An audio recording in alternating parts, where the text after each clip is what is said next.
वो प्राचीन काल का ही देन है।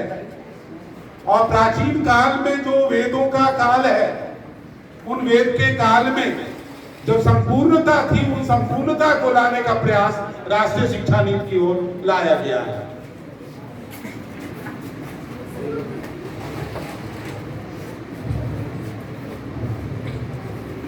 राष्ट्रीय शिक्षा नीति का क्या मुख्य उद्देश्य है? ना दिक्कत हो रही है? कोई दिक्कत नहीं। प्रथम जो उद्देश्य है राष्ट्रीय शिक्षा नीति का, वो है कि आपके अंदर एक संपूर्ण व्यक्तित्व का निर्माण हो, एक संपूर्णता, हॉलिस्टिक एजुकेशन जो है वो हमारा प्रथम दायित्व है। दूसरा, सभी विद्यार्थियों के अंदर ज्ञान है, उस विज्ञान में, उस ज्ञान को विज्ञान की ओर ले जाना, एक साइंटिफिक टेम्परामेंट डेवलप करना, आपके अंदर तार्किक रूप से आप कैसे अपने आप को मजबूत कर सके, उस तार्किक रूप को लाने के लिए आपके अंदर जो वैज्ञानिक क्षमता है, उस क्षमता को विकसित करने के लिए राष्ट्रीय शिक्षा नीति को एक महत्वपूर्ण योगदान दिया गया है। दूसरी बात यह है कि केवल आपको ही नहीं, आपको जो ट्रेन कर रहे हैं, जो आपके टीचर्स हैं, उन टीचर्स को भी ट्रेनिंग देने की आवश्यकता है कि आपके अंदर एक संपूर्णता और एक जो साइंटिफिक टेम्परामेंट है, उसको कैसे लाया जाए। जब हम संपूर्णता की बात करते हैं, हॉलिस्टिक एजुकेशन की बात करते हैं, तो एकेडमिक्स के अलावा, एकेडमिक्स पठन पाठन के अलावा आपके अंदर करिकुलर एक्टिविटीज, को करिकुलर, एक्स्ट्रा करिकुलर, स्पोर्ट्स, इन सारे एक्टिविटीज में आपको जरूरत है अपने आप को सम्मिलित करने की।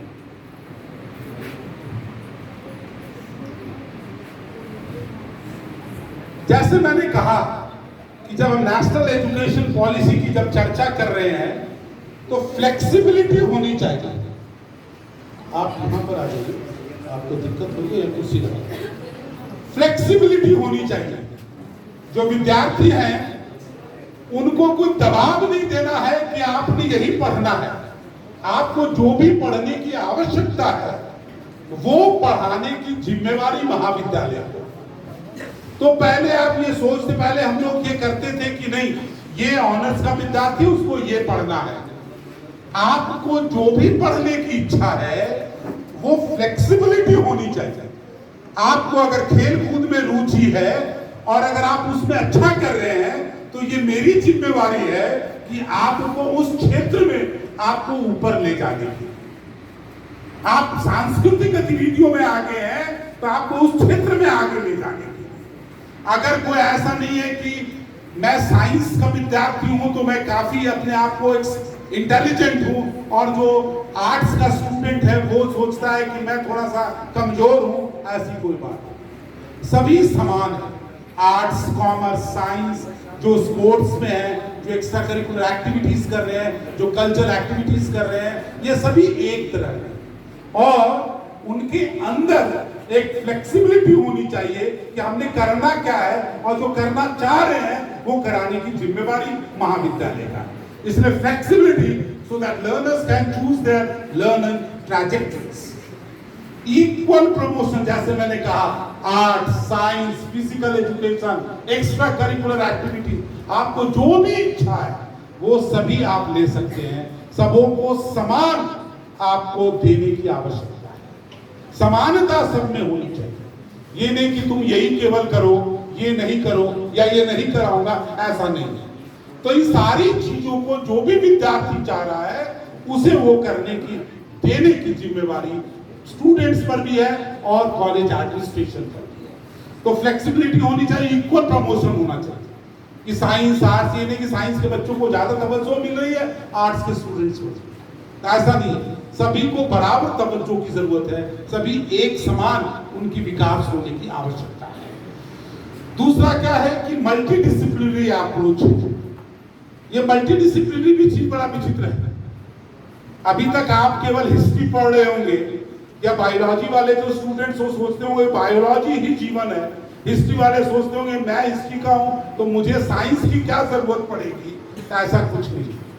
आपको पहले इंटरडिसिप्लिनरी होता था कि दो डिसिप्लिन आपस में मिलके कुछ कर रहे हैं, लेकिन अब मल्टी डिसिप्लिनरी एस्पेक्ट हो गया। जैसे कि अगर हम अपने आप को किसी समस्या का निदान करना चाह रहे हैं, जैसे कि मान लीजिए कि अगर कोई दो राज्यों के बीच में एक सीमा का विवाद चल रहा है, तो ये सीमा का विवाद रोकने की जिम्मेवारी राजनीति विज्ञान के विद्यार्थियों को नहीं है। आपको समझने की जरूरत है कि दोनों के ज्योग्राफिकल डोमेन क्या है, भौगोलिक स्थिति क्या है, भूगोल की जानकारी होनी चाहिए।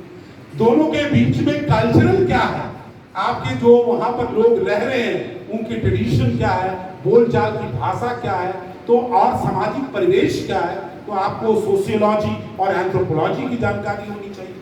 तो मतलब political science, geography, anthropology, sociology, ऐतिहासिक उसका क्या दृष्टिकोण कि दोनों के सीमाओं के बीच में विवाद चल रहा है, तो हिस्ट्री होनी चाहिए। दोनों के आर्थिक क्या है, वो स्टेट क्या इकोनॉमिक डेवलपमेंट कर रहा है, दूसरा नहीं कर रहा, तो दोनों का इकोनॉमिक पर्सपेक्टिव क्या है, उसको लेकर आपने समझने की जरूरत है। तो इकोनॉमिक्स आ गया। तो आप क्या देख रहे हैं कि आप केवल हिस्ट्री पढ़ के चाहेंगे या पॉलिटिकल साइंस सब पढ़ के चाहेंगे कि हम किसी दो राज्यों का या दो देशों की सीमा का निराकरण कर सकें, वो नहीं हो सकता जब तक कि आपको political science, geography, history, sociology, anthropology, economics की जानकारी नहीं हो। ये सारी चीजों का जानकारी होगा तब आप उस सीमा का विवाद को सुलझा सकते हैं। इसलिए मल्टी डिसिप्लिनरी एस्पेक्ट आपको पढ़ने की जरूरत है। आप हिस्ट्री पढ़ लिए तो हम हो गए, नहीं, ऐसा नहीं। आप अगर कोई हिस्टोरिकल एविडेंस को जाता है या कोई आर्किटेक्चरल स्टडी है, तो आपको वहां पर पूरी स्टडी की, अगर ऐतिहासिक दृष्टिकोण से ये कोई इमारत है तो कैसा आर्किटेक्चरल स्टडी था, उस समय कैसे लोग निर्माण करते थे, तो आपको आर्किटेक्चर की जरूरत है, आपको आर्कियोलॉजी की जरूरत है, आपको म्यूजियोलॉजी की जरूरत है। ये सारी चीजों की आवश्यकता है। और अगर विज्ञान की बातें करते हैं तो विज्ञान में क्या है कि मान लीजिए आजकल जमाना आर्टिफिशियल इंटेलिजेंस का है। गूगल सर्च आप कर रहे हैं, आप कोई चीज को 5 बार 6 बार टाइप करेंगे गूगल में, तो 7वां बार एक अक्षर देंगे, पूरा का पूरा आ जाता है नहीं, वो आर्टिफिशियल इंटेलिजेंस है। और उसमें ये छोटी चीज नहीं जितना मैं बोल रहा हूँ, उसमें आपको बायोलॉजी की जरूरत है, पूरी की पूरी साइंस की जरूरत है, आपको उसमें कंप्यूटर साइंस की जरूरत है, आपको उसमें मेडिकल साइंस की जरूरत है। जब हम न्यूरोलॉजी की बात करते हैं तब जाके आर्टिफिशियल इंटेलिजेंस से बात करते हैं। तो मल्टी डिसिप्लिनरी एस्पेक्ट की जरूरत है। मतलब कि अगर आप इतिहास के विद्यार्थी हैं और अगर आपने 12th में सोच लिया हम गणित पढ़ के क्या करेंगे, वो दिमाग से निकाल दीजिए। गणित भी आपको पढ़ना पड़ेगा, ठीक है। और अगर गणित का विद्यार्थी है और वो सोचता है कि मुझे हिस्ट्री और ज्योग्राफी से क्या मतलब है, तो उसको हिस्ट्री और ज्योग्राफी पढ़ना। तो मल्टी आपको जानकारी होनी चाहिए सभी विषयों की। इसीलिए दिमाग से निकाल दीजिए कि हम केवल आर्ट्स का विद्यार्थी है, केवल साइंस का विद्यार्थी है, केवल कॉमर्स के विद्यार्थी हैं, ऐसा कुछ नहीं। आपने सब कुछ आपके अंदर होना चाहिए। ये आपका मल्टी डिसिप्लिनरी एस्पेक्ट है। Cultivating life skills like cooperation, team work, empathy, resilience.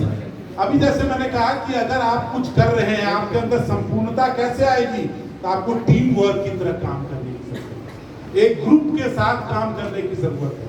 आपको जैसे रिस्पॉन्सिबिलिटी टुवर्ड सोसाइटी, समाज के प्रति जो जिम्मेवारी है वो निभाने की जरूरत है।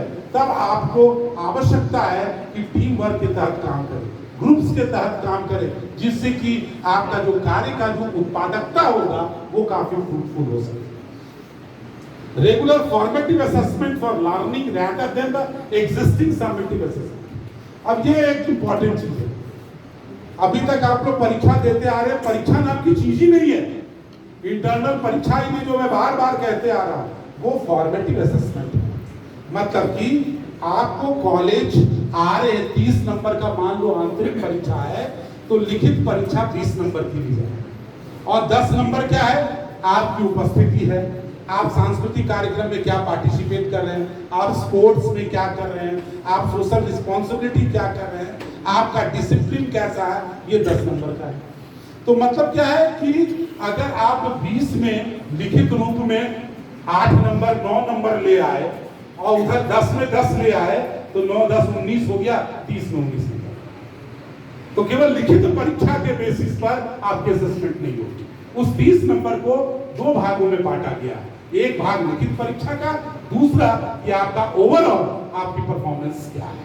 तो वो रेगुलर फॉर्मेटिव असेसमेंट है।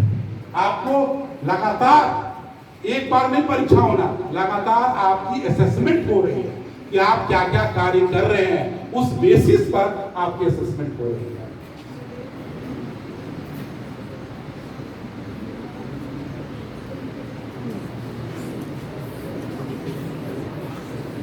अभी क्या है, ये बहुत बड़ी दर्शन है, पूरा का पूरा राष्ट्रीय शिक्षा नीति का ये फिलॉसफी है।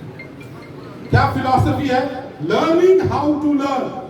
हम सीखे तो कैसे सीखे, क्या सीखना अब नहीं है, वो तो आप जानते हैं वो क्या सीखना है, लेकिन वो क्या सीखना को कैसे सीखा जाए वो महत्वपूर्ण है। कि आपने अगर कोई पढ़ाई कर रहे हैं तो कैसे हम उस चीज को सीख पाए, मतलब कि आपको वास्तविक जीवन के साथ रूबरू होगा, आपको रूबरू करवाएंगे वास्तविक जीवन के साथ, एक्सपेरियंशियल लर्निंग। अब हिस्ट्री का कोई विद्यार्थी है, पॉलिटिकल साइंस का कोई विद्यार्थी है, हिंदी का कोई विद्यार्थी है, तो उन लोग क्या प्रयोग करेंगे? एक्सपेरियंशियल लर्निंग क्या हुआ?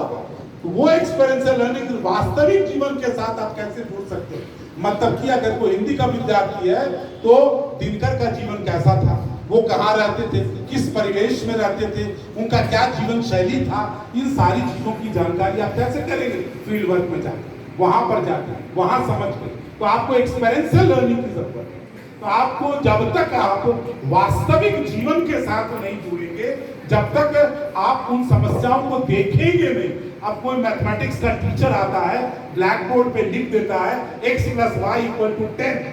अब विद्यार्थी सोचते रहता है कि x क्या है, y क्या है। तो जब तक उस विद्यार्थी को समझाया नहीं जाए कि वास्तविक जीवन में ये x है और ये y है, तब तक उसके लिए बहुत बड़ा परेशानी है। तो वास्तविक जीवन से जोड़ने की जरूरत है, तभी ये लिखा गया है लर्निंग हाउ टू लर्न।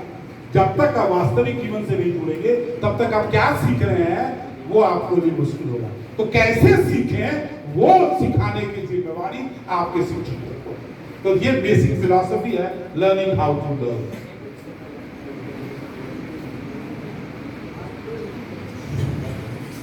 दूसरा है टेक्निकल एस्पेक्ट, इसके क्या क्या है? मल्टीलिंगुअल, मतलब किसी एक भाषा का विद्वान आपको नहीं बनना, आपने कम से कम 2-3 भाषाओं की जानकारी होनी चाहिए। सभी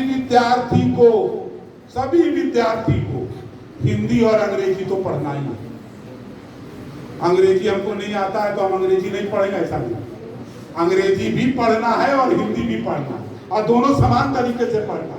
इसके अलावा आपके पास चॉइस है कि आप मुंडारी पढ़ सकते हैं, आप संथाली पढ़ सकते हैं, आप खोरठा पढ़ सकते हैं। इन सभी भाषाओं का जो भाषा है, उन भाषाओं का ट्रेडिशनल लैंग्वेज की पकड़ होनी चाहिए। सामने बैठ के बातचीत, तो सीनियर है जी, एकदम मुंह बंद, सब कोई मुंह बंद रखिए अपना। इज नॉट जस्ट कोई साधु जी प्रवचन दे रहे हैं और वो सुन रहे हैं, एकाग्रता से सुनिए सब कुछ। तो आपको मल्टीलिंगुअल होने की जरूरत है। अगर अंग्रेजी नहीं आता है तो अंग्रेजी आपको कैसे मजबूत किया जाए, उसके लिए क्या है? Language lab. आप लैंग्वेज लैब में जाइए, एडमिशन वहां पर लीजिए, वो 6 महीना फ्री ऑफ कॉस्ट है, आराम से बैठिए, कंप्यूटर से सीखिए, सारी सॉफ्टवेयर वहां अवेलेबल है। तो आपको हिंदी में भी पकड़ होनी चाहिए, अंग्रेजी में भी पकड़ होनी चाहिए, और दोनों कंपलसरी है, इक्वल। इंग्लिश मेजर जो लिया है उसको हिंदी भी पढ़ना पड़ेगा, साइंस वालों को भी अंग्रेजी हिंदी पढ़नी पड़ेगी, कॉमर्स वालों को भी इंग्लिश हिंदी पढ़ना। तो मल्टीलिंगुअल एस्पेक्ट होना चाहिए। दूसरा क्या है, अब ये मजे की बात है, second point, revolutionary structural reform at the higher education level, multiple exit point, 3 to 4 year degree programme, dual degree programme exception. क्या होता है कि बच्चा 1 साल पढ़ाई कर लिया और घर में कुछ परेशानी हो गई, पढ़ाई को छोड़ना पड़ा। 1 साल तो आप मेरे साथ बिताए, 1 साल तो आप अपने उच्च शिक्षा को दिए, उस 1 साल का बदले में आपको सर्टिफिकेट का डिग्री, सर्टिफिकेट इन हिस्ट्री 2 साल पढ़ लिए तो डिप्लोमा, पढ़ाई छोड़ दिया, 2 साल के बाद आपको डिप्लोमा दे दिया, कंडीशन है इतना क्रेडिट पॉइंट होना चाहिए तो बात है। तो 3 साल या 4 साल के कार्यक्रम में बहुत बार आप एंट्री कर सकते हैं और बहुत बार एग्जिट कर सकते हैं। अभी पैसा नहीं है, घर में पढ़ाई नहीं कर पाए तो तकनीकी परेशानी आ गई, आर्थिक परेशानी हो गई, तो आप उस कोर्स को छोड़ सकते हैं और फिर जब पैसे आ गए तो ज्वाइन कर सकते हैं। कितने दिनों के बाद वो बताएंगे। तो मल्टीपल एंट्री और मल्टीपल एग्जिट। 1 साल मेरे साथ बिताए तो आपको सर्टिफिकेट देंगे, 2 साल आपने पढ़ाई की तो डिप्लोमा देंगे, 3 साल 2 साल के बाद आप छोड़ नहीं सकते, फिर तीसरा साल आपको देंगे ग्रेजुएशन हो, 4 साल का प्रोग्राम है वो भी बताएंगे क्या होता है। तो multiple entry and multiple exit is one of the very vital change, revolutionary change in national education policy, जो पहले नहीं था पूरे भारतवर्ष में।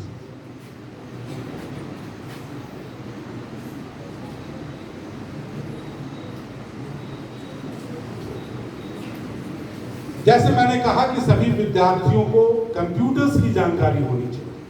सभी तो मोबाइल में एक्सपर्ट हैं, सभी फेसबुक, व्हाट्सएप, ट्विटर, इंस्टाग्राम सब लगे हुए हैं और सभी जो है आर्टिफिशियल इंटेलिजेंस पे काम कर रहे हैं, लेकिन पता ही नहीं आर्टिफिशियल इंटेलिजेंस क्या है। और इसके लिए ऑनलाइन कोर्सेज हमने फ्री करा दिए हैं। आप कोर्सेज में रजिस्टर होकर ऑनलाइन कर सकते हैं। स्वयं और स्वयं प्रभा जो भारत सरकार के टॉप मोस्ट एजुकेशनल इंस्टीट्यूशन है इंडिया के। इंडिया के मतलब कि आप दिल्ली यूनिवर्सिटी के प्रोफेसर वहां पढ़ाएंगे, बीएचयू के प्रोफेसर पढ़ाएंगे, अलीगढ़ मुस्लिम यूनिवर्सिटी के प्रोफेसर पढ़ाएंगे, आईआईटीज के प्रोफेसर पढ़ाएंगे और वहां पर वो कोर्स आपको करने की जरूरत है फ्री ऑफ कॉस्ट, 1 पैसा नहीं। और वो ऑनलाइन कोर्स करके आप क्या क्या सीख सकते हैं? Artificial intelligence, machine learning, deep learning, data analysis, ये सारी चीजें आप कर सकते हैं। तो आपको कंप्यूटेशनल एस्पेक्ट में मजबूत होने की जरूरत है। कंप्यूटर्स और टेक्निकल नॉलेज जो है वो होने की बहुत आवश्यकता है। तो इसीलिए कहा गया promote contemporary subject such as artificial intelligence, designing and so on. उसके बाद क्या है, हम नहीं बोलेंगे कि आप ये पढ़िए, आपने क्या पढ़ना है वो मुझे बोलिए। पहले हम बोलते थे तो आप पढ़ते थे, अब मुझे ये इच्छा नहीं है, मैं ये नहीं पढ़ूंगा या नहीं पढ़ूंगा, हमने ये पढ़ना है, आपको वही कोर्स मिलेगा। तो इसीलिए स्टूडेंट सेंट्रिक मेथड है, नॉट टीचर सेंट्रिक मेथड। तो स्टूडेंट सेंट्रिक मॉडल, जो आपने पढ़ना है वही पढ़ना है, हमने इच्छा है हम ये पढ़ेंगे।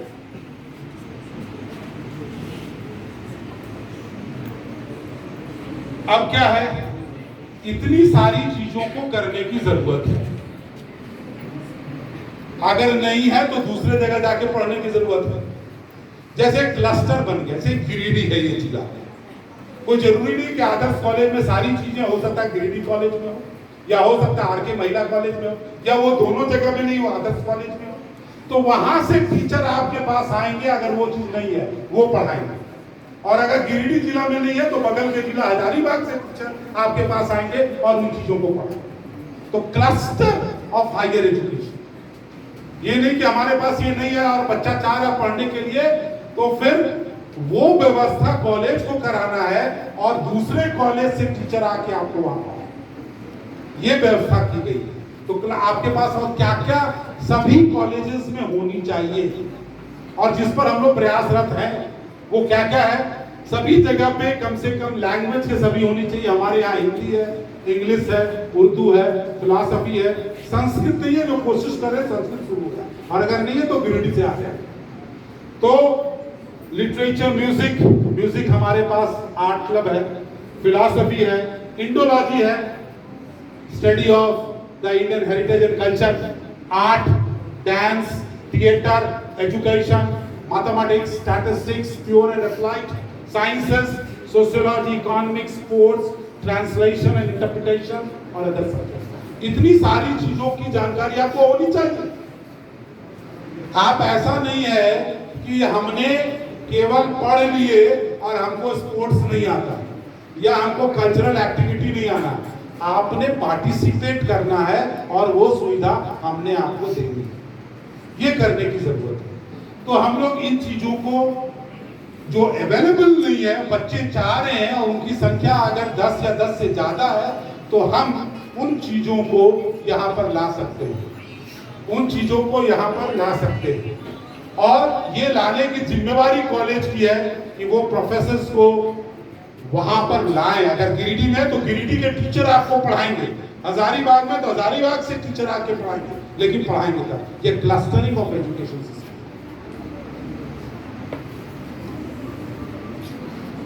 अभी यहां पर एक चीज लिखी हुई है, स्टीम। भाप नहीं, स्टीम मतलब भाप। Science, technology, engineering, arts, mathematics, ये सभी को पढ़ना। अगर आपने मेजर हिस्ट्री रखा है तो भी स्टीम पढ़ने की जरूरत है। मतलब कि हिस्ट्री के बच्चों को साइंस भी पढ़ना है, टेक्नोलॉजी भी पढ़नी है, इंजीनियरिंग भी पढ़नी है। आर्ट्स मतलब हिस्ट्री मेजर नहीं, आर्ट्स मतलब हुआ म्यूजिक, थिएटर, डांस, ये सारी चीजें, फाइन आर्ट्स, और प्लस मैथमेटिक्स। मैथमेटिक्स तो सबको पढ़ना है। मैं मैथमेटिक्स का विद्यार्थी हूं, तो मैं गणित सीखता हूं और सिखाने का कोशिश करता हूं। तो स्टीम सबको जरूरत है।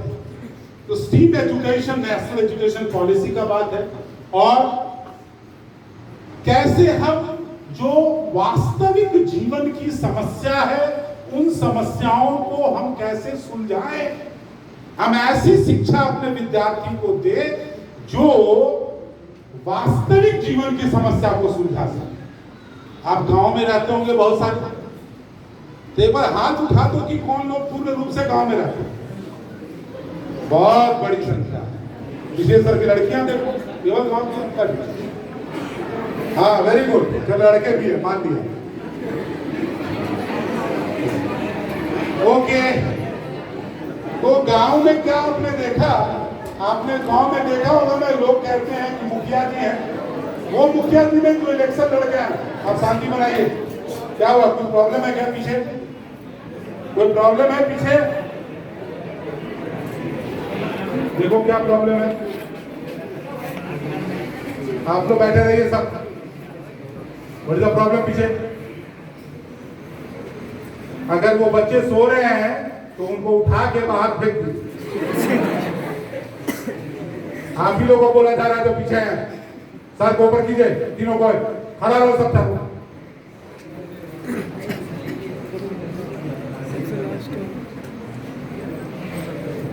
Okay, steam. आपने गांव में सुना होगा, कोई बुजुर्ग, बड़े बुजुर्ग हैं, कोई डॉक्टर साहब कहता होगा किसी को, कोई मुखिया जी कहता होगा, कोई आदरणीय कहता होगा उनको। और बहुत बार ऐसा होता है कि गांव में जिनको कहते हैं डॉक्टर साहब, वो डॉक्टर साहब है नहीं, वो पढ़े लिखे भी नहीं है। गुरुजी भी लोग कहते होंगे, गुरुजी हैं, मतलब पढ़े लिखे भी नहीं होंगे। परंतु क्यों कहते हैं लोग? क्योंकि वो सक्षम है गांव की जो वास्तविक समस्याएं हैं उन समस्याओं को सुलझाने। इसीलिए इतनी बड़ी उपाधि उनको दी कि अगर इस इंसान के पास जाएंगे तो हमारी जो समस्याएं हैं उन समस्याओं का निदान होगा। और उसी चीज की निदान के लिए आपको क्या किया गया कि वास्तविक जीवन की जो समस्या है, हमारे विद्यार्थी ऐसा तैयार हो कि वास्तविक जीवन की समस्या को वो सुलझा सके।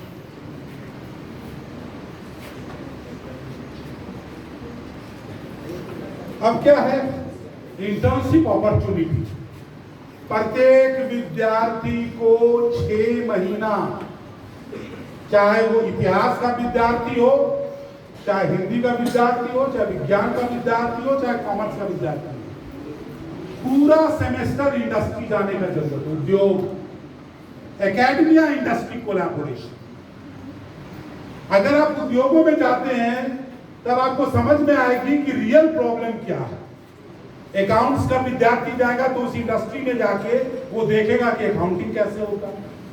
अगर कोई आर्ट्स का विद्यार्थी है तो आर्ट्स के विद्यार्थी को हिस्ट्री को भेजा जाएगा वैसे संग्रहालयों में, ऐसे म्यूजियम्स में जहां पर सारी चीजों का संग्रहण किया जाता है और वो कैसे वो काल में परिवर्तित हुआ है, उन चीजों को पढ़ने।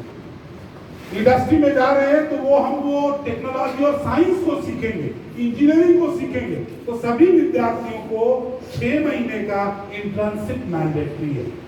वो आपका 3rd ईयर में मैंडेटरी है, सबको जाने की जरूरत है। तो आपको वास्तविक जीवन से जोड़ा जाएगा एकेडमी इंडस्ट्री कोलैबोरेशन थ्रू ई-ट्रांसी। और साथ में अगर हम इंडस्ट्री के साथ कोलैबोरेट कर रहे हैं तो आपको जॉब भी मिलेगा, नौकरी भी मिलेगी। अगर हम इंडस्ट्री के साथ अपने आप को जोड़ लिए और आप 6 महीना वहां पर जाके काम कर रहे हैं और अगर इंडस्ट्री वाला देख दिया ये लड़का तो मेरे लिए या ये लड़की मेरे लिए जरूरी है तो आपको जॉब ऑफर कर देगा। तो जॉब अपॉर्चुनिटीज भी बढ़। दूसरा है कि अब अंडर ग्रेजुएशन जो है 3 तरीके का होगा। 4 ईयर अंडर ग्रेजुएट प्रोग्राम 3 तरीके का आप लोगों का होगा। 3rd सेमेस्टर वाला भी सुनिए, 3 तरीके का अंडर ग्रेजुएशन होगा। पहला कि आप 3 साल पढ़ाई करके अपनी पढ़ाई छोड़ सकते हैं और वो अंडर ग्रेजुएशन की डिग्री मिलेगी। मान लो मेजर हिंदी रखा तो हिंदी रखा तो आपको डिग्री मिलेगी बैचलर इन हिंदी केवल अगर 3 साल में पढ़ाई छोड़ दिया। अगर आपने 4 साल की पढ़ाई करी तो 4 साल में 2 चीज है, एक ऑनर्स है और एक ऑनर्स विद रिसर्च। तो अगर आप 4 साल करें तो आपको बीए ऑनर्स इन हिंदी मिलेगा, bachelor honours in Hindi, bachelor honours in Hindi आपको वहां पर मिलेगा। और ये 4 साल करने पर, लेकिन नो डिस्कशन, लेकिन अगर आप बैचलर ऑनर्स विद रिसर्च करना चाहते हैं तब आपका सीजीपीए 7.5 होना चाहिए पूरे 3 साल। जिन बच्चों का पूरे साल 3 वर्षों में सीजीपीए 7.5 है उन बच्चों को ऑनर्स विद रिसर्च करने की फैसिलिटी मिलेगी और उनकी डिग्री कहलाएगी bachelor in Hindi with honours and research. तो 3 तरह की डिग्री जाएगी। 3 साल में बच्चा पढ़ाई छोड़ के जा सकता है, उसको बैचलर इन हिंदी मिलेगा। 4 साल तक पढ़ सकता है, अगर 7.5 सीजीपीए से कम है तब उसको बैचलर इन ऑनर्स हिंदी मिलेगा और अगर 7.5 सीजीपीए या उसके ऊपर है तब उसको मिलेगा bachelor in honours with research इन हिंदी। तो 3 तरह के अंडर ग्रेजुएट होगा। तो जनरली 3 साल में जब पढ़ाई लिए हो तो फिर 4था साल पढ़ने में दिक्कत है, इसलिए always opt for bachelor in honours. और ऑनर्स विद रिसर्च तभी होगा जब 7.5 सीजीपीए कम से कम लाओ।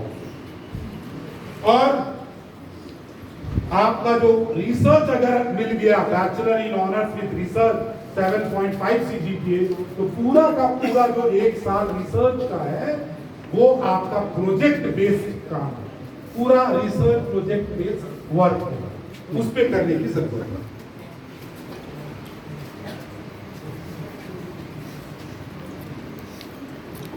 यही मैं कहा।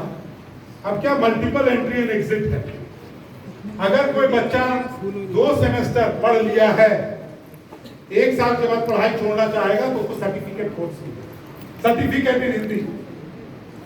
2 साल मतलब 4 सेमेस्टर पढ़ाई कर लिया और पढ़ाई किसी कारणवश से छोड़ना पड़ गया तब उसको मिलेगा डिप्लोमा, डिप्लोमा इन हिंदी।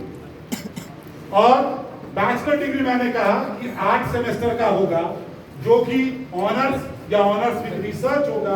जब 12 क्रेडिट का अगर bachelor in honours with research कर रहे हो, bachelor in honours with research कर रहे हो तो आपको 7.5 सीजीपीए 7.5 सीजीपीए पूरे 3 साल में ओवरऑल आना चाहिए। और आपने रिसर्च 12 क्रेडिट का करना है। मैं क्रेडिट की भी चर्चा करूंगा, क्रेडिट मतलब क्या होता है। 1 क्रेडिट मतलब 1 घंटे की पढ़ाई और 1 क्रेडिट मतलब 25 नंबर, तो 300 नंबर, 25 गुना 12, 300 नंबर का आपको रिसर्च प्रोजेक्ट करना पड़ेगा, तब आपको bachelor in honours with research का डिग्री मिलेगा। ये मैं 7.5 सीजीपीए लिखा हूं,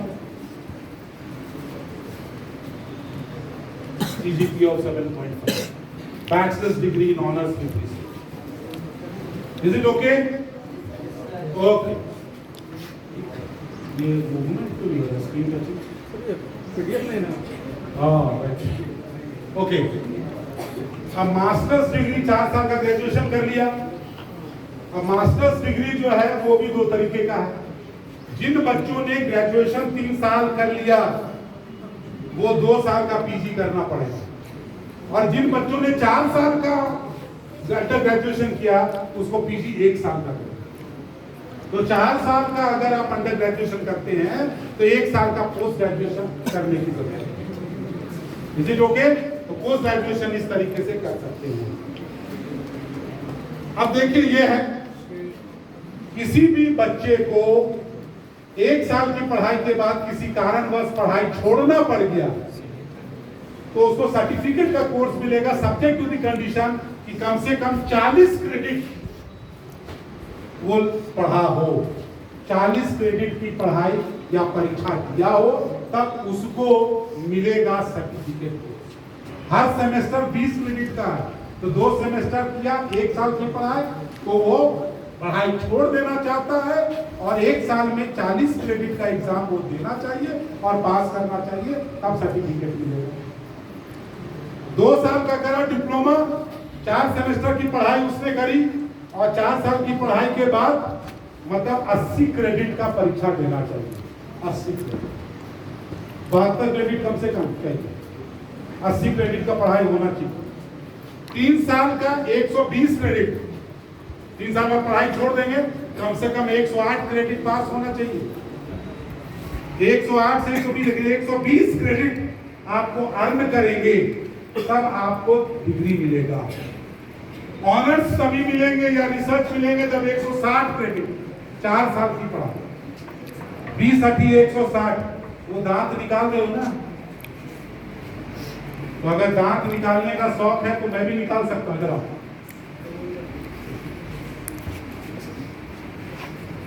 जस्ट कम फॉरवर्ड, उस लड़के को आगे कराइए, 3 लड़का को, 2 टोपी, तीनों टोपी वाले साथ बताइए, सभी टोपी पहना रहे हो सबको। कम यार एकदम सामने कराइए तीनों को, अपने साथ बैठाओ सीनियर से, एंड बी क्वाइट।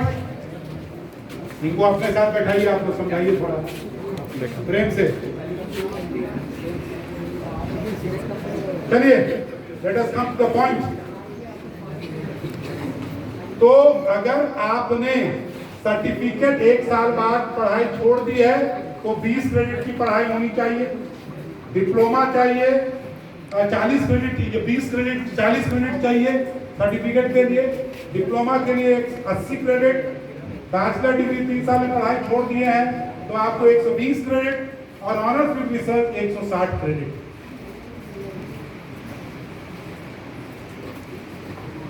क्रेडिट मतलब होता क्या है? अगर आपका कोर्स 3 क्रेडिट का है तो उसका क्या मतलब है? सब लोग ये सोचते हो क्रेडिट की चर्चा हो।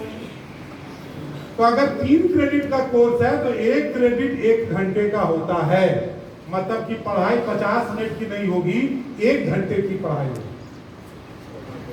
और 3 क्रेडिट है मतलब कि आपको 15 आवर ऑफ टीचिंग है। 1 क्रेडिट मतलब 15 घंटे की पढ़ाई होनी चाहिए।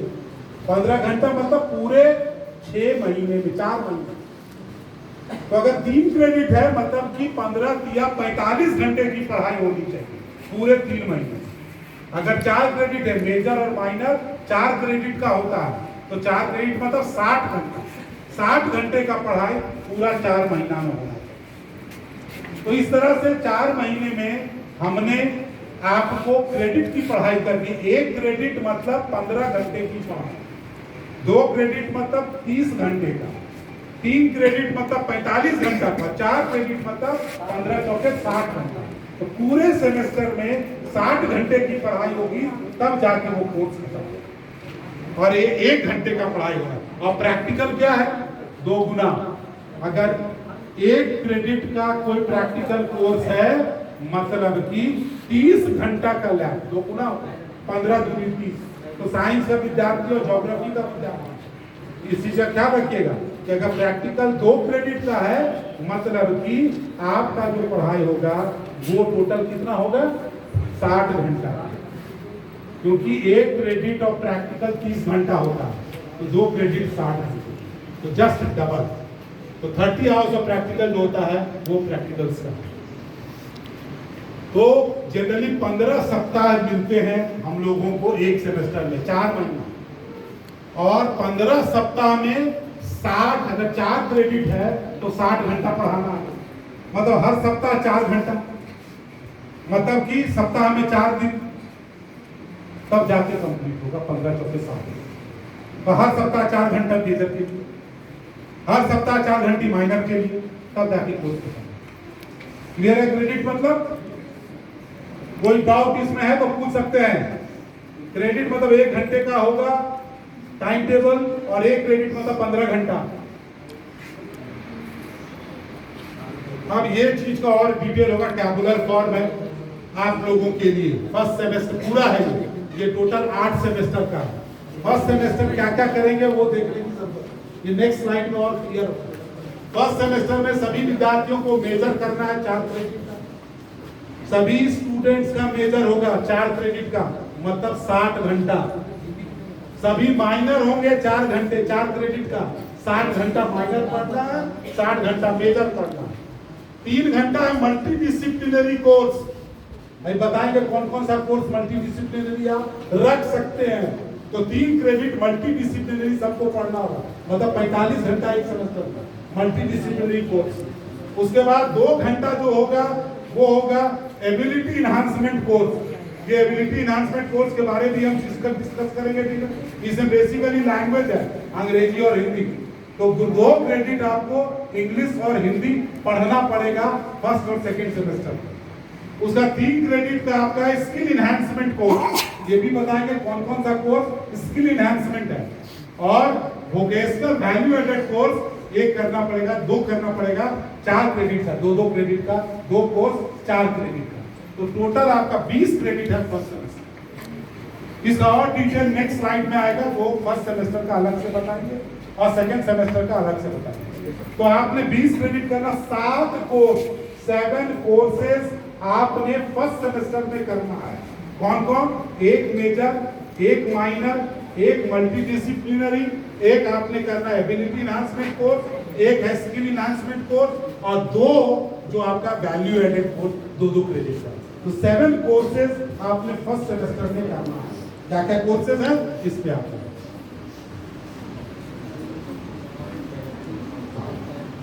अभी हम लोग उस पे आएंगे, लेकिन हमने मल्टीपल एंट्री और एग्जिट की बात करी है, क्योंकि फर्स्ट सेमेस्टर आ रहा है, लड़का छोड़ना चाहेगा पढ़ाई का तो बोलता है मल्टीपल एंट्री और एग्जिट कर सकते हैं, 1 साल में आपको सर्टिफिकेट मिल जाएगा। पढ़ाई छोड़ दिया तो भी आपको 1 साल में सर्टिफिकेट मिलेगा, लेकिन आपको 20 क्रेडिट आपको करना पड़ेगा। और आपको जो है 3 साल के अंदर फिर एडमिशन लेना पड़ेगा। मान लो आज पढ़ाई हमने छोड़ दी, 1 साल के बाद मेरे पास कुछ परेशानी थी, लेकिन अगर आप उस कोर्स का कंटिन्यू कराना चाहते हैं तो 3 वर्षों के अंदर एडमिशन ले लेना। 3 साल के बाद आइएगा तो एडमिशन ले, और आपको वो कोर्स 7 साल में कंप्लीट कर लेना। 4 साल का बैचलर डिग्री है, कभी कोई हो सकता है किसी कारणवश से फेल कर गया हो, प्रमोट कर गया हो, तो पूरे को 7 साल में कोर्स को कंप्लीट कर लेना। 3 साल में री एडमिशन कर सकते हैं। ये चीज को जरूरी है, जो बच्चे छोड़ देते हैं फिर कब एडमिशन हो। तो 3 साल के अंदर अगर आप सर्टिफिकेट या डिप्लोमा करके एग्जिट कर जाते हैं तो 3 सालों के अंदर आपको एडमिशन ले लेना है, और पूरा कोर्स 7 वर्षों के अंदर खत्म कर देना। अब ये है फर्स्ट सेमेस्टर का, फर्स्ट और सेकंड सेमेस्टर का जो मैंने चर्चा किया, जिसके बारे में फिर से यहाँ पर चर्चा की है। फर्स्ट सेमेस्टर में देखिए क्या क्या है। Language and communication skill 2 credit का, मतलब हिंदी इंग्लिश यहाँ पढ़ना है। Compulsory to all, compulsory to all 2 credit. Value added course में क्या क्या होगा वो मैं बताएंगे। ये 2 कोर्स पढ़ना है, 2 क्रेडिट का, तो 4 क्रेडिट हुए। ये 2 कोर्स पढ़ना है, 1 कोर्स नहीं, 2 कोर्स, और दोनों कोर्स 2 क्रेडिट का होगा, 4 credit value added course. Skill enhancement course 3 credit का, मल्टीडिसिप्लिनरी कोर्स 3 क्रेडिट का, माइनर 4 क्रेडिट, मेजर 4 क्रेडिट, मतलब कि आपका टोटल 20 क्रेडिट हो गया। 20 क्रेडिट मतलब कि 300 घंटे की पढ़ाई 15 सप्ताह में आपने कर दी। सेकेंड सेमेस्टर पे अभी नहीं आएंगे, फर्स्ट सेमेस्टर पर ही चर्चा करेंगे। अब कौन कौन सा कोर्स मेजर ये मल्टी डिसिप्लिन रख सकते हो, ध्यान से सुनना। और सभी स्टूडेंट्स तारीख 10 अक्टूबर तक, 10 अक्टूबर तक लास्ट डेट अपना मल्टी डिसिप्लिनरी कोर्स अपने जो हेड हैं, जैसे मान लो इंग्लिश है तो इंग्लिश के हेड के पास जमा करेंगे कि मल्टी डिसिप्लिनरी मेरा ये है। कौन कौन से कोर्स मल्टी डिसिप्लिन 10 अक्टूबर लास्ट में, 11 अक्टूबर करोगे हम लोग इंटरटेन नहीं करेंगे। आपको कौन कौन मेजर मल्टी डिसिप्लिन रखना है ध्यान दें। मल्टी डिसिप्लिनरी में ध्यान देने की सबसे ज्यादा जरूरत है कि जो मेजर और माइनर लिए हैं वो मल्टी डिसिप्लिनरी वो चीज को नहीं ले सकते। अगर इंग्लिश मेजर है, हिंदी माइनर है, तो इंग्लिश और हिंदी को छोड़ के मल्टी डिसिप्लिनरी है। समझ गए कौन कौन से मल्टी डिसिप्लिनरी है? Botany, chemistry, geology, mathematics, physics, zoology, Hindi, English, Urdu, Sanskrit, Persian, tribal development courses है, philosophy, anthropology, economy, geography, home science, history, political science, ये सारी है।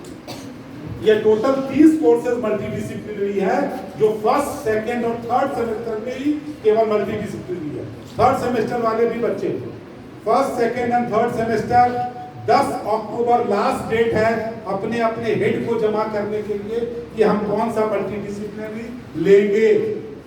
और मल्टीडिसिप्लिनरी में ध्यान देना है कि जो सब्जेक्ट आपका मेजर और माइनर है वो मल्टीडिसिप्लिनरी आपको नहीं रखना।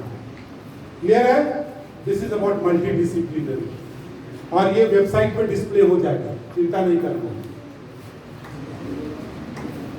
स्किल एनहांसमेंट कोर्स 3 क्रेडिट का है, एक कोर्स लेना है। इनमें से 19 कोर्स में कोई एक कोर्स आपने चूज करना है मैंडेटरी। कौन कौन से कोर्स है? Entrepreneurship, cyber defence, information technology, digital technology, mushroom culture and technology, food science and technology, bio fertilisers and organic farming, digital marketing, mathematical and computational thinking analysis, अमानत, sustainable development, disaster management, geo informatics, financial literacy, stock market, guidance and counselling, gemology and gem testing, food processing and bakery, personality development. इनमें से कोई एक course आपको skill enhancement course के रूप में first, second, third semester में लेना है। थर्ड सेमेस्टर वाले भी कौन कौन से लेंगे? रिवीजन नहीं हो, सेम डुप्लीकेसी नहीं होना चाहिए, अलग अलग ये होना चाहिए, कोई एक कोर्स ले सकते हैं। हम लोग डिस्प्ले कर देंगे कि कौन कौन से कोर्सेज हम लोग आपको ऑफर कर सकते हैं। ओके, ये भी आपको 10 अक्टूबर तक अपने हेड को जमा कर देना। 11 अक्टूबर होगा नहीं दिया जाए। स्किल एनहांसमेंट कोर्सेज आप क्या क्या लेंगे लिस्ट डिस्प्ले की जाएगी, आप सिलेक्ट कर लें और वो कोर्सेज हेड को जमा कर दें कि हमने ये कोर्स लिए। First, second, third semester duplicacy नहीं होना चाहिए। फर्स्ट और सेकंड सेमेस्टर वाले जिन कोर्सेज को पढ़ लिए हैं वो नहीं लेंगे इसमें। Value added courses, value added courses क्या है? सेमेस्टर 1 के बच्चे लोग ध्यान देंगे, ये 4 कोर्स है, इनमें से किसी 2 को लेना है फर्स्ट सेमेस्टर में और रिमेनिंग 2 को सेकंड सेमेस्टर में लेना है। इन 4 कोर्सेज में किसी 2 कोर्स को लेना है फर्स्ट सेमेस्टर में और बचे हुए 2 कोर्सेज को सेकंड सेमेस्टर में लेना है। क्लियर? और 2-2 क्रेडिट का होगा, 4 क्रेडिट होगा वैल्यू एडेड कोर्सेज। तो कौन कौन से कोर्सेज हैं? Understanding India, health and wellness, yoga education and sports and fitness, global citizenship education and education for sustainable development, community engagement and services. इन 4 में फर्स्ट सेमेस्टर में कोई 2 कोर्स लेना है और रिमेनिंग 2 कोर्स सेकंड सेमेस्टर में लेना है। इसकी भी सूचना 10 अक्टूबर तक जमा करें कि कौन कौन सा मेरा वैल्यू एडेड कोर्सेज होगा। इसीलिए लिखा गया in semester 2 students will select the remaining 2 papers out of the 4 papers. 2 हमने ले लिया फर्स्ट सेमेस्टर में, बचे हुए 2 सेकंड सेमेस्टर में लेंगे। अभी सेमेस्टर 4 नहीं करेंगे, सेमेस्टर 4 में सभी को पढ़ना एनवायरमेंटल साइंस 2 क्रेडिट। तो वैल्यू एडेड कोर्स 4 क्रेडिट का है, 2 पेपर का होगा, 2-2 क्रेडिट का। अब है एबिलिटी इनहांसमेंट कोर्स, इसको ध्यान से सुनिएगा। Ability enhancement course AEC, first और सेकंड सेमेस्टर के बच्चे, फर्स्ट सेमेस्टर बच्चे बहुत ध्यान से, आपको कम्युनिकेशन स्किल्स को पढ़नी है 2 क्रेडिट का एबिलिटी एनहांसमेंट कोर्स के रूप में। जो बच्चे ह्यूमैनिटीज और सोशल साइंस में है, मतलब कि जिनका हिंदी, अंग्रेजी, उर्दू, फिलॉसफी, संस्कृत और सोशल साइंस मतलब कि history, political science, economics, geography और सोशियोलॉजी तो है नहीं। तो ये जो बच्चे हैं सोशल साइंसेस का और बच्चे ह्यूमैनिटीज का, उन्हें फर्स्ट सेमेस्टर में सबको पढ़ना है Hindi. Social sciences and social science और ह्यूमैनिटी के बच्चे को हिंदी पढ़ना है फर्स्ट सेमेस्टर में, और साइंस के स्टूडेंट्स और कॉमर्स के स्टूडेंट वो पढ़ेंगे, और कंप्यूटर के बीसीए के वो पढ़ेंगे अंग्रेजी फर्स्ट सेमेस्टर, और वो पलट जाएगा सेकंड सेमेस्टर में। सेकंड सेमेस्टर में साइंस और कॉमर्स के बच्चे पढ़ेंगे हिंदी, और सोशल साइंस और ह्यूमैनिटीज के बच्चे पढ़ेंगे अंग्रेजी। तो एईसी एक पेपर लेना है 2 क्रेडिट का, ह्यूमैनिटीज और सोशल साइंस के बच्चे फर्स्ट सेमेस्टर में हिंदी पढ़ेंगे, सेकंड सेमेस्टर में अंग्रेजी पढ़ेंगे, और साइंस, कॉमर्स और कंप्यूटर्स के बच्चे फर्स्ट सेमेस्टर में अंग्रेजी पढ़ेंगे और सेकंड सेमेस्टर में हिंदी पढ़ेंगे। इस तरह से दो क्रेडिट का एईसी। सेमेस्टर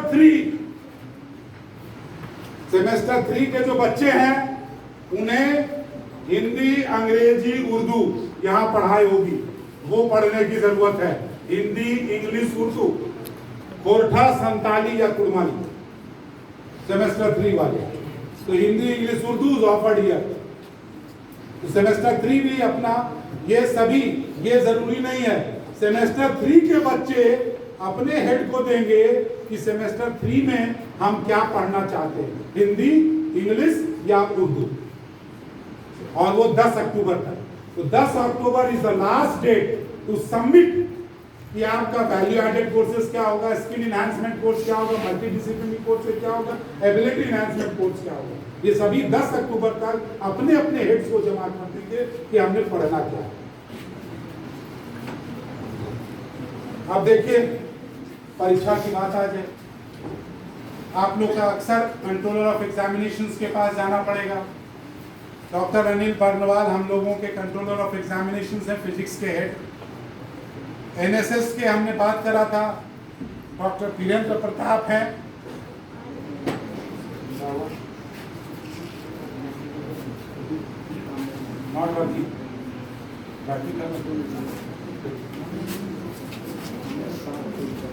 तो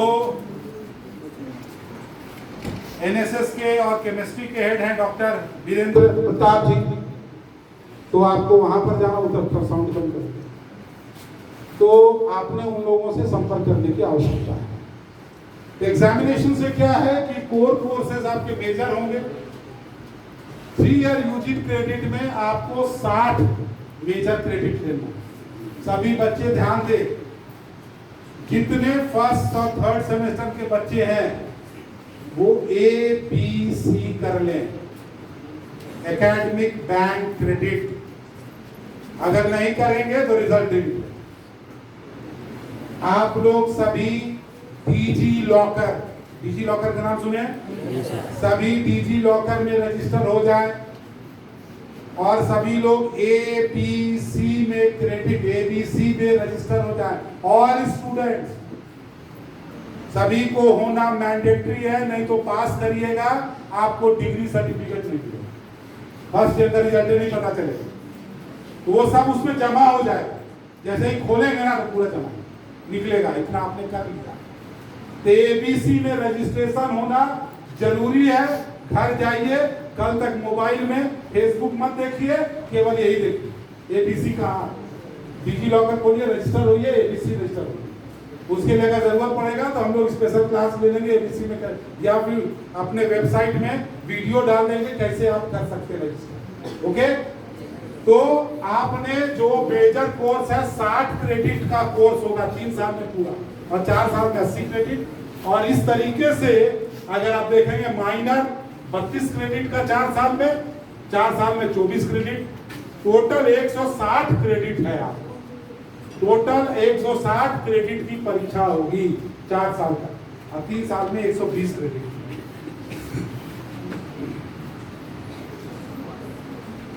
अब देखिए क्या क्या है। एबिलिटी इनहैंसमेंट कोर्स मैंने बोला 2 क्रेडिट का है। 2 क्रेडिट मतलब 1 क्रेडिट मतलब 25 नंबर का, तो 2 क्रेडिट कितना नंबर का हुआ? तो 50 नंबर का परीक्षा होगा एबिलिटी इनहैंसमेंट कोर्स। कोई इंटरनल एग्जाम नहीं, सीधे एंड एग्जाम 50 नंबर का, कोई इंटरनल परीक्षा नहीं है, सीधा यूनिवर्सिटी एग्जाम 50 नंबर का, 2 क्रेडिट का। वैल्यू एडेड कोर्सेज 2 क्रेडिट का है, 25 दूनी 50 नंबर, कोई इंटरनल नहीं, सीधे university exam. Multi disciplinary course 3 credit का, 1 क्रेडिट 25 नंबर, 3 क्रेडिट 75 नंबर, कोई इंटरनल एग्जाम नहीं, सीधे यूनिवर्सिटी एग्जाम 75 नंबर का।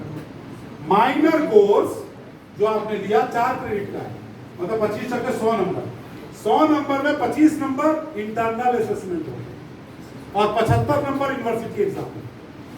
25 नंबर में 15 नंबर लिखित परीक्षा होगा और 10 नंबर अटेंडेंस, को curricular activity, extra curricular activity, discipline, सारा चीज 10 नंबर। तो अगर 15 नंबर में आप 5 नंबर ले आए और उस 10 में 10 ले आए तो 25 में 15। ओके, तो इस तरह से minor 25 internal, major 25 internal, external 75 का, टोटल फुल मार्क्स 100 का। रिसर्च जो फाइनल ईयर में है 4 सेमेस्टर का, वो टोटल 12 क्रेडिट का होगा। 12 क्रेडिट मतलब 25 बार है 300 नंबर, 300 नंबर का ये होगा, जिसमें इंटरनल 75, एक्सटर्नल 75 ये होगा, और 200 नंबर आपका एक्सटर्नल होगा 275 और 25 इंटरनल होगा। इसकी चर्चा अभी नहीं करेंगे। वोकेशनल जो इंटर्नशिप होगा वो इस तरीके से होगा, नॉन प्रैक्टिकल सब्जेक्ट मेजर और माइनर का, जैसे हिस्ट्री, सोशल साइंस के सारे सब्जेक्ट, ह्यूमैनिटीज के सारे सब्जेक्ट, कॉमर्स के सारे सब्जेक्ट, वो सभी जो है 4 क्रेडिट का मेजर है, 100 नंबर का एग्जाम होगा, 25 इंटरनल 75 एग्जाम। लेकिन जो प्रैक्टिकल सब्जेक्ट हैं physics, chemistry, zoology, botany, computer, geography, वो सभी 4 क्रेडिट का, थ्योरी 75, प्रैक्टिकल 25 नंबर का, 100 नंबर। ठीक है, ये 75 जो है फुल मार्क्स है आपका, थ्योरी 75 नंबर का, प्रैक्टिकल 25 नंबर का।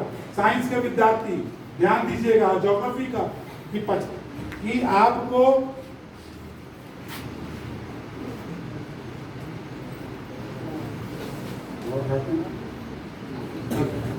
लिखा 75 नंबर का थ्योरी होगा, 25 नंबर का प्रैक्टिकल होगा, जिसमें इंटरनल प्रैक्टिकल नंबर 15 नंबर और एक्सटर्नल जो है वो होगा थ्योरी 60 नंबर का और प्रैक्टिकल 25 नंबर का। तो 60 और 25 85 नंबर, थ्योरी 60 नंबर का आपका एक्सटर्नल होगा और 25 नंबर का प्रैक्टिकल एक्सटर्नल होगा, और इंटरनल प्रैक्टिकल जो होगा वो आपका 15 नंबर का होगा। इंटरनल थ्योरी ना, हाँ, इंटरनल थ्योरी। ओके, इस तरीके से डिस्ट्रीब्यूशन की गई है, 25, 15, 40 और 60, 100। फर्स्ट सेमेस्टर के स्टूडेंट्स का कोई प्रैक्टिकल नहीं है, फर्स्ट सेमेस्टर के स्टूडेंट्स का कोई प्रैक्टिकल एग्जाम नहीं होगा, केवल थ्योरी होगा, ओनली थ्योरी इंटरनल। लेकिन किसी तरह का प्रैक्टिकल एग्जाम केवल फर्स्ट सेमेस्टर का नहीं होगा, केवल इंटरनल एग्जाम होगा साइंस का, no practical, but practical classes होगी, असेसमेंट नहीं होगा, उसकी अटेंडेंस काउंट की जाएगी जो असेसमेंट में ली जाएगी। तो प्रैक्टिकल सब्जेक्ट 4 क्रेडिट का है, 100 नंबर का हुआ, 75 थ्योरी 25 प्रैक्टिकल, जिसमें से एक्सटर्नल थ्योरी 60 नंबर का और एक्सटर्नल प्रैक्टिकल 25 नंबर का और internal theory 15 number. So this is how we go to it. Pass marks 40% है, 40 से कम नंबर लाइएगा 100 में तो फिर तो 40 इज योर पास मार्क्स। ये थर्ड सेमेस्टर से भी लागू हो गया। तो 40% इज योर पास मार्क्स। तो अगर किसी का मान लो कि 25 नंबर का नॉन प्रैक्टिकल सब्जेक्ट 50 नंबर का है तो 20 नंबर आपको पास मार्क्स लाना पड़ेगा। 2 क्रेडिट कोर्स में 20 नंबर, 3 क्रेडिट कोर्स है 30 नंबर, 4 क्रेडिट कोर्स है 40 नंबर।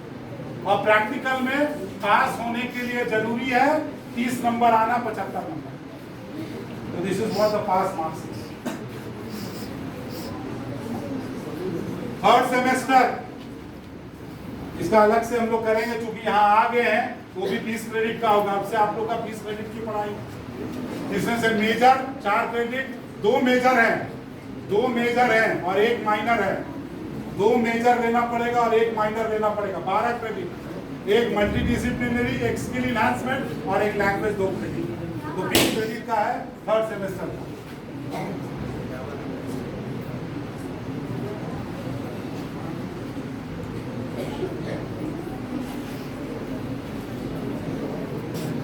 कोई भी स्टूडेंट को फर्स्ट, थर्ड, फिफ्थ और 7th सेमेस्टर में रोका नहीं जाएगा, सबको प्रमोट किया जाएगा। अगर नंबर नहीं आया प्रमोट कर दिया। तो first, third, fifth, 7th semester में सब लोगों को हम लोग प्रमोट कर देंगे। और सेमेस्टर में, और सेमेस्टर 2 से सेमेस्टर 3 में तभी जाएंगे जब कोई लड़का 12 पेपर में कम से कम 9 पेपर में पास हुआ हो।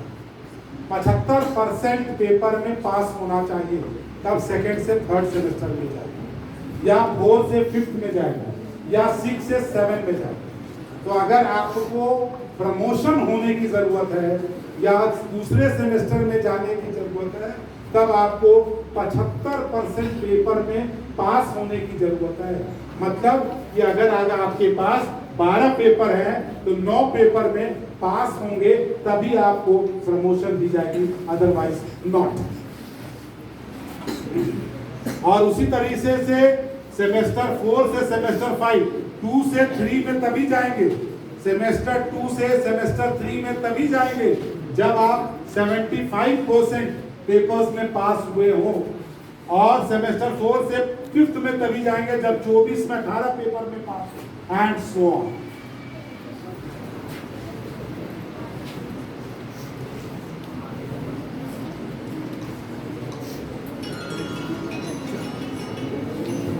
कुछ आप लोगों को पास करने के लिए ग्रेस मार्क्स भी है कि हम लोग ग्रेस मार्क्स में लाएंगे, तभी हम लोग देखें मेरे पास दे देंगे ऐसी बातें हो तो प्रेजेंट।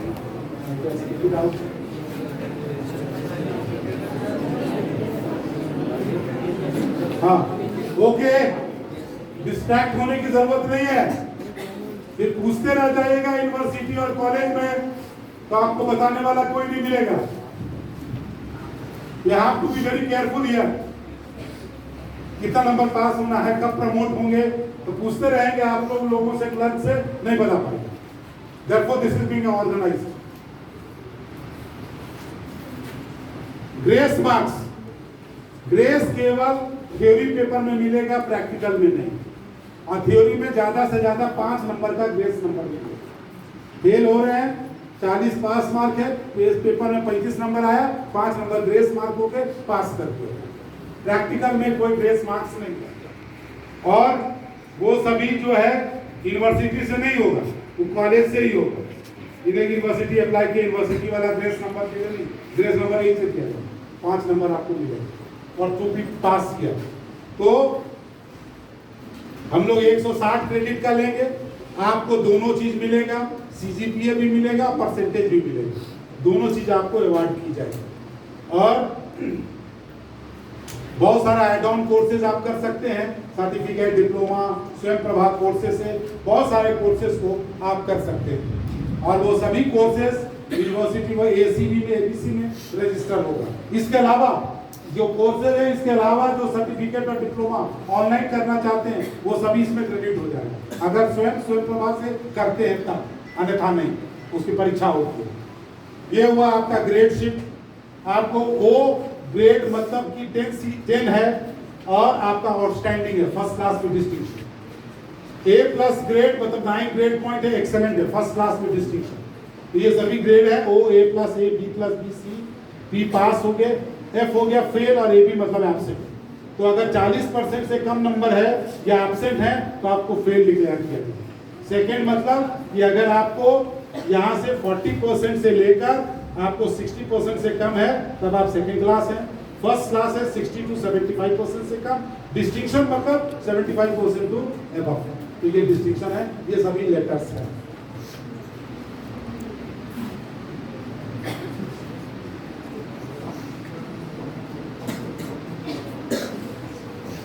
ये छोड़ देते हैं कैलकुलेशन, एसजीपीए सीजीपीए कैसे निकाला जाता है, क्यों सीजीपीए एसजीपीए कैसे निकालिएगा आप देखिए। ये कुछ जरूरी चीजें, कौन कौन से माइनर ले सकते हैं। Again 10 October is the last date, 10 October is the last date. ये अपने हेड के पास जमा करेंगे कि मेरा माइनर कौन सा। अभी मेजर के बेसिस पर आपने एडमिशन ले लिया, अब आप क्या माइनर लेंगे। 10 October is the last date, ख्याल रखिएगा, otherwise it will not be taken. अपने हेड के पास सब जमा कर देंगे कि मेरा माइनर ये है। अब फॉर एग्जाम्पल अगर कोई केमिस्ट्री मेजर लिया है तो माइनर क्या क्या ले सकता है। तो माइनर ले सकता physics, mathematics, geology, botany, zoology, statistics, economics, geography, anthropology, psychology. ये केमिस्ट्री मेजर वाले इतने माइनर ले सकते हैं, 10 माइनर। उसी तरह से बॉटनी, उसी तरह से सभी विषय के बारे में वेबसाइट में दे दिया जाएगा।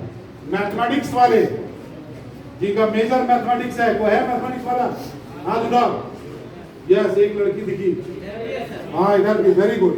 मैथमेटिक्स मेजर हजारीबाग मत चल जाना कोचिंग करने, मैथमेटिक्स से सर बैठे हुए हैं प्रोफेसर प्यारे लाल।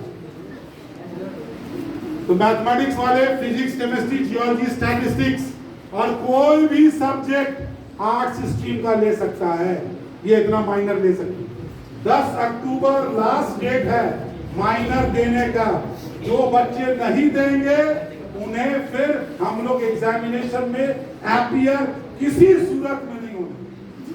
10th October is the last date to submit your minor along with SEC, SEC, multidisciplinary, everything. तो मैथमेटिक्स हो गया। अकाउंट्स वाले जो कॉमर्स वाले हैं वो माइनर ले सकते हैं, business organisation, goods and services, e business, don't be ये। हिंदी के बच्चे हैं जी सर, कुछ बच्चे हिंदी के हैं, हाँ हाँ ठीक है। हिंदी वाले इतने माइनर ले सकते हैं। अंग्रेजी, संस्कृत, उर्दू, फिलॉसफी, खोटा, कुमारी, Santhali, anthropology, economic, geography, history, home science, ये सारे मैथमेटिक्स, स्टैटिस्टिक्स भी, ये इतने सारे माइनर ले सकते हैं आप।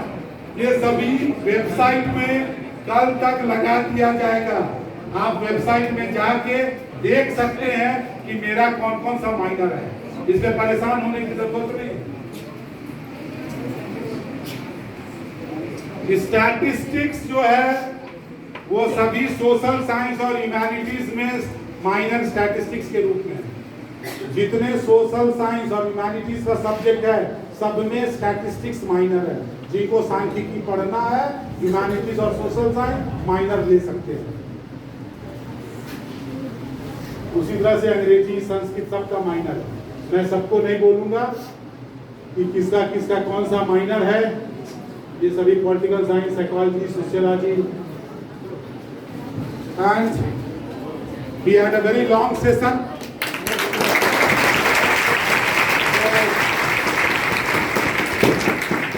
कभी मैंने कहा कि ये आपकी यात्रा की शुरुआत है, this is the beginning of your journey and this is not the end, this is your beginning. जब मैं इस उम्र में इतना खड़ा होके आपसे इतनी बातें कर सकता हूं